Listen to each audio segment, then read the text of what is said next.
আমার সমস্ত ইউটিউব ফ্যামিলিকে মিমির ঘরকন্যা আইডিতে স্বাগত। এখন শীতকাল, এখন তো বাজারে প্রচুর পরিমাণে ফুলকপির তরকারি নতুন গোটা আলু দিয়ে এভাবে একবার করে দেখবেন, স্বাদ ভুলতে পারবেন না। নতুন ছোটো ছোটো গোটা গোটা আলুগুলো থাকে সেগুলো দিয়ে। তার জন্য লাগবে টমেটো 2টো, পেঁয়াজ, আদা, রসুন, ধনেপাতা, কড়াইশুঁটি, কাঁচা লঙ্কা, সাথে গোটা জিরে, গোটা ধনে, গোটা গোলকি, এগুলো একসাথে সব পেস্ট করে নিতে হবে মশলাগুলো।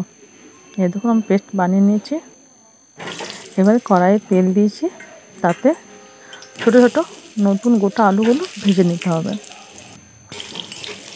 এভাবে এগুলো তুলে নিলাম।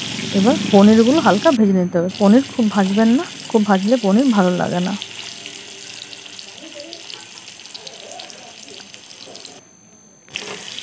এবার ফুলকপিগুলো ভেজে নিতে হবে। ফুলকপিগুলো একটু বড় বড় কাটবেন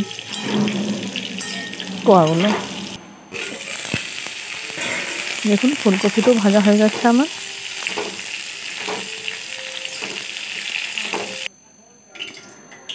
আলু, পনির, ফুলকপি সব ভাজা হয়ে গেছে। এবার ওই তেলের মধ্যে একটু জিরে আর তেজপাতা ফোড়ন দিলাম, তাতে কড়াইশুঁটি, কাঁচা লঙ্কাগুলো দিয়ে দিলাম আর ঢাকা দিয়ে দিলাম। ঢাকা না দিলে তেলের মধ্যে কড়াইশুঁটিগুলো ভীষণ ছিটকে দুমডাম এদিকে ওদিক নাচবে।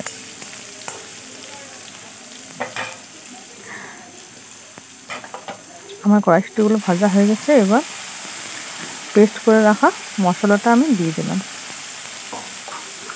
এটার মধ্যে আছে আদা, রসুন, লঙ্কা, পেঁয়াজ আর 2টো টমেটো, সবগুলো একসাথে পেস্ট করে নিয়েছিলাম। এবার পরিমাণ মতো এটাতে নুন আর হলুদ দিতে হবে।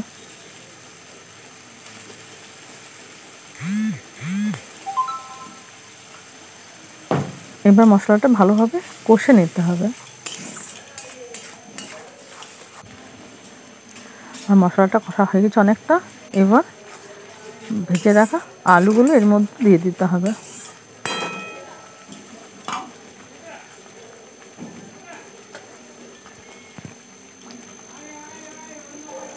এইভাবে একবার ফুলকপির তরকারি বানিয়ে খেয়ে দেখবেন, বাড়ির সকলকে খাইয়ে দেখবেন।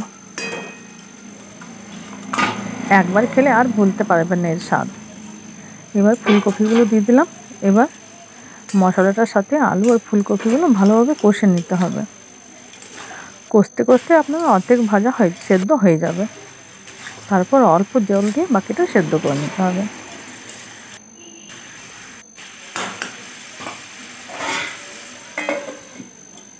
যারা ভিডিওটা দেখছো একটা লাইক করে দেবে আর একটা শেয়ার করে দেবে অন্যকে দেখার জন্য। আর যারা আমার চ্যানেলে নতুন তারা আমার চ্যানেলটি সাবস্ক্রাইব করে দেবেন, তাহলে আরও অনেক রকম cooking video, blog video, short video সবই দেখতে পাবেন। এই ফুলকপি আলু পনিরের তরকারিটা আপনি রুটি, লুচি, পরোটা সব দিয়ে খেতে পারেন। অল্প জল দিলাম আমি, খুব বেশি জল দিইনি, যেহেতু ভাজার সময় সিদ্ধ হয়ে গেছিলো অর্ধেক, আর অল্প জল দিয়ে অর্ধেক সিদ্ধ করলাম।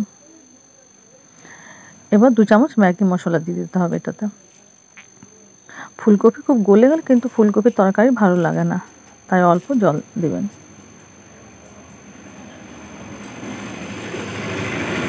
ম্যাগি মশলা দিয়ে এর টেস্টটা আরও 4 গুণ বেড়ে যাবে। এবার ধনেপাতা দিয়ে দেবো একটু।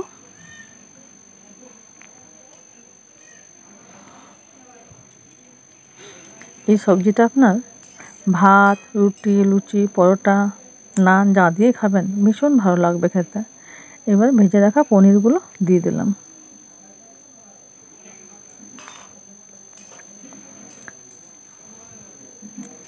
এবারে একটু নেড়ে চেড়ে এটা নামিয়ে দেবো। নামিয়ে দিয়ে গরম গরম আজ আমাদের বাড়িতে কড়াইশুঁটির কচুরি হয়েছে, সেইটা দিয়েই খাবো। কেমন হয়েছে আমার এই ফুলকপির তরকারিটা নতুন গোটা আলু দিয়ে একটু কমেন্ট করে জানাতে ভুলবেন না কিন্তু।